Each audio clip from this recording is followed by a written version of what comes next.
Have you ever wondered what the actual shape of an airspace looks like? In ground school, we were told it's like an upside-down wedding cake. You've seen the diagrams, but when you're flying, can you really picture one of those cakes in front of you, trying to fly above or below one of its shelves? I've always been curious about what they really look like, so I decided to model them to scale using 3D CAD. Here's what I discovered. Let's start with a simple one. Long Beach Airport's Class Delta airspace. The textbook says it should look like this. A cylinder, kind of like a single layer birthday cake. But when I modeled it to scale, an 8.6 nautical mile, or roughly 52,000 foot diameter, and just under 2,600 feet tall, it ends up with a diameter to height ratio of about 20:1. To me, that's less of a cake and more of a cookie.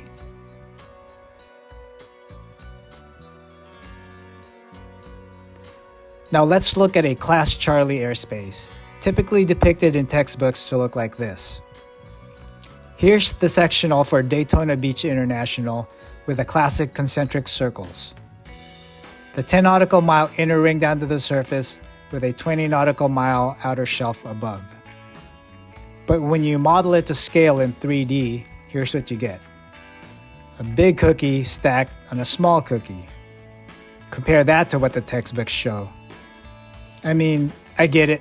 The textbook illustrations exaggerate the shapes to make the concept easier for student pilots to grasp. But in reality, it's way flatter than I imagined.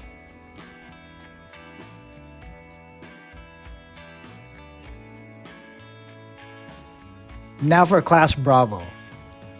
Let's look at Boston Logan International, which has one of the simpler Class Bravo shapes out there. Here's what it looks like to scale. Not exactly a tiered wedding cake, right? Most Class Bravo airspaces are way more complex. Here's the New York area Bravo. San Francisco's, and Seattle's.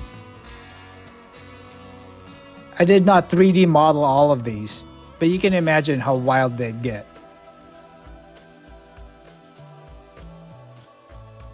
Since it's my home area, I did model the complex Los Angeles International Class Bravo. And yeah, it definitely does not resemble an upside-down wedding cake.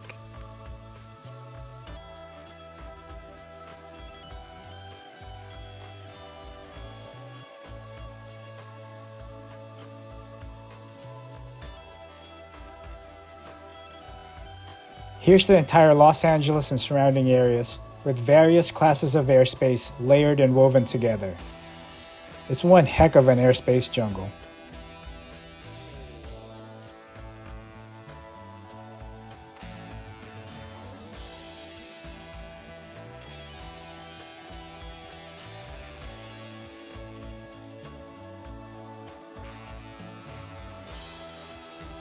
I'm really glad we have electronic tools today to help navigate all this. Huge respect to the old school pilots who managed it all with just paper charts and didn't bust any airspace. That wraps up this episode. Hope you found it interesting.